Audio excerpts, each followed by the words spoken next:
मित्रांनो, आरोग्य विभागात भरतीची तयारी करणाऱ्या उमेदवारांसाठी खूप मोठी अपडेट आली आहे. शासनानं तब्बल 5223 नवीन पदनिर्मितीला मंजुरी दिली आहे. पण इथे सगळ्यात मोठा प्रश्न आहे, ही भरती लगेच निघणार का? कोणत्या जिल्ह्यात किती पदे आहेत? कोणकोणत्या पोस्ट येऊ शकतात? आणि उमेदवारांनी आत्तापासून कोणती तयारी सुरू करावी? आजच्या व्हिडिओमध्ये मी तुम्हाला GR मधील सर्व महत्त्वाची माहिती सोप्या भाषेत सांगणार आहे. नमस्कार मित्रांनो, मी रवी आणि तुम्ही पाहत आहात रवीज करिअर अड्डा. आजची अपडेट आरोग्य विभाग, जिल्हा रुग्णालय, ग्रामीण रुग्णालय, उपजिल्हा रुग्णालय, उपकेंद्र, प्राथमिक आरोग्य केंद्र आणि स्त्री रुग्णालय भरतीची तयारी करणाऱ्या सर्व विद्यार्थ्यांसाठी खूप महत्त्वाची आहे. कारण हा फक्त एक छोटा अपडेट नाही, तर शासन निर्णयाद्वारे राज्यातील 259 आरोग्य संस्थांसाठी 5223 पदांना मान्यता देण्यात आली आहे. पण सुरुवातीलाच एक गोष्ट क्लिअर करून सांगतो. हा GR म्हणजे डायरेक्ट भरतीची जाहिरात नाही. हा पदनिर्मितीचा शासन निर्णय आहे. म्हणजे सरकारने पदं मंजूर केली आहेत. आता पुढे त्या पदांसाठी वेगवेगळ्या टप्प्यात भरती जाहिरात येऊ शकते. त्यामुळे व्हिडिओ शेवटपर्यंत बघा. कारण शेवटी मी सांगणार आहे की भरती कधी लागू शकते आणि उमेदवारांनी आत्तापासून काय तयारी करावी. Main update.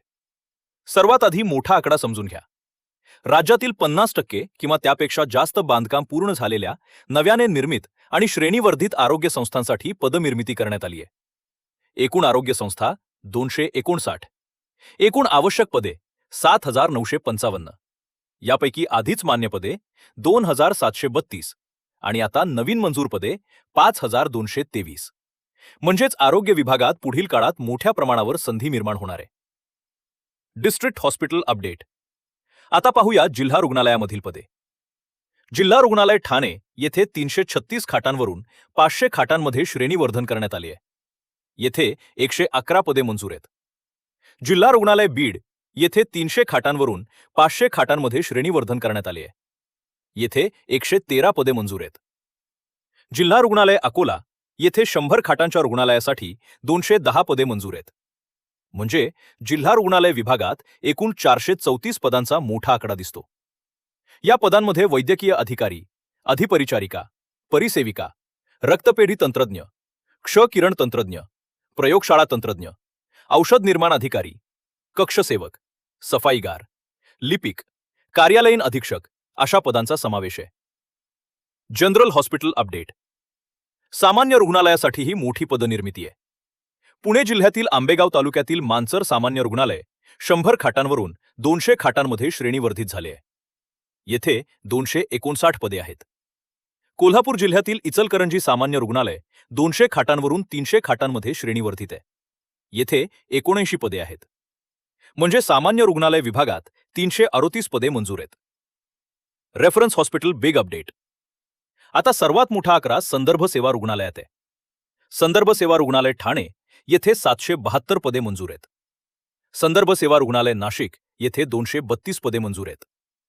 एकूण संदर्भ सेवा रुग्णालयासाठी 1004 पदे मंजूर आहेत. ही खूप मोठी संधी आहे. कारण इथे वैद्यकीय अधिकारी, विशेषज्ञ डॉक्टर, कर्करोग विभाग, न्यूरो विभाग, हृदयरोग विभाग, नेफ्रोलॉजी विभाग, क्ष किरण विभाग, शुश्रूषा विभाग, तांत्रिक विभाग, अधिपरिचारिका, तंत्रज्ञ, सुरक्षा रक्षक, कक्षसेवक, सफाईगार, लिपिक अशी विविध पदे आहेत.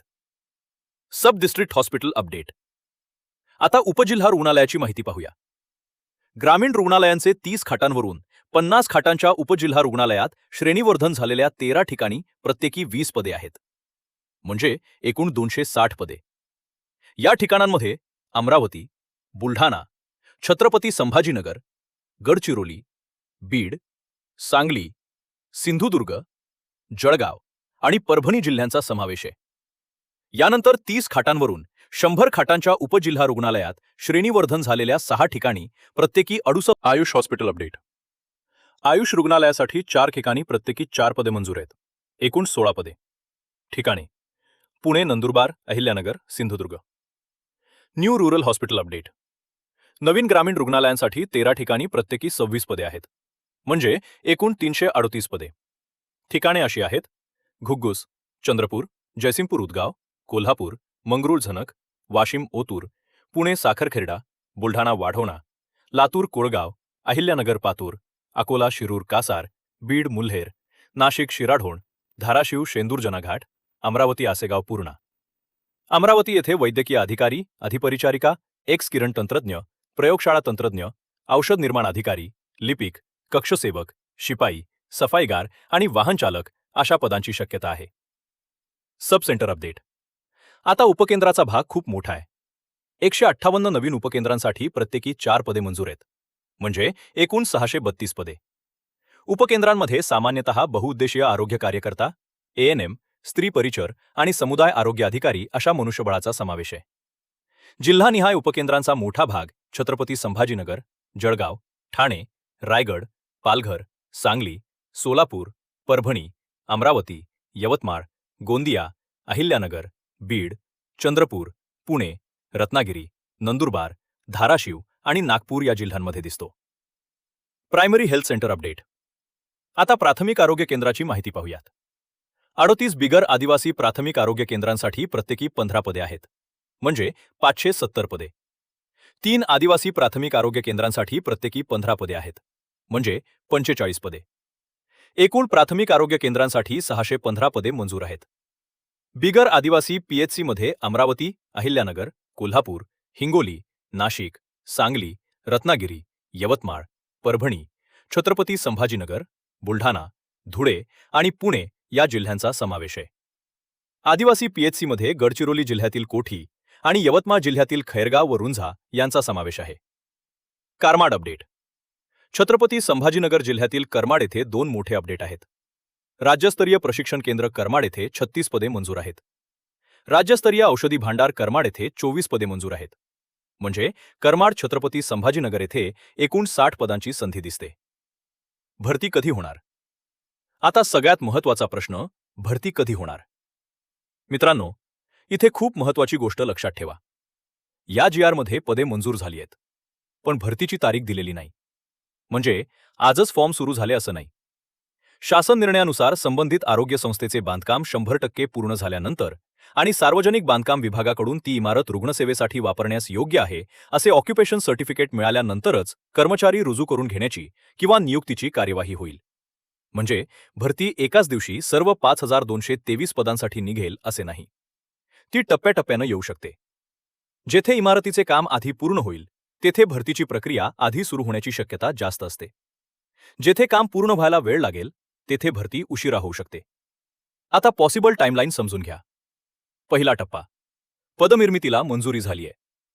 दुसरा टप्पा, विभागाकडून पदांची वर्गवारी, संवर्गनिहाय पदे, आरक्षण, रोस्टर, आर्थिक तरतूद आणि प्रशासकीय प्रक्रिया होईल.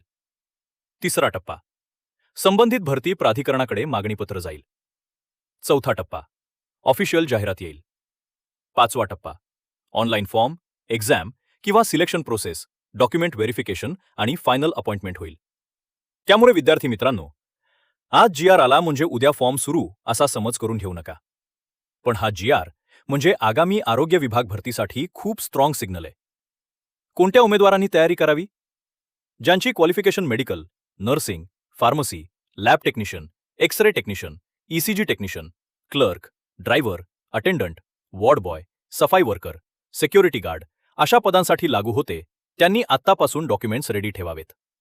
तुमच्याकडे Aadhaar card, SSC certificate, HSC certificate, degree किंवा diploma certificate, caste certificate, non creamy layer, EWS, domicile, experience certificate, computer certificate, driving licence, nursing council registration, pharmacy council registration,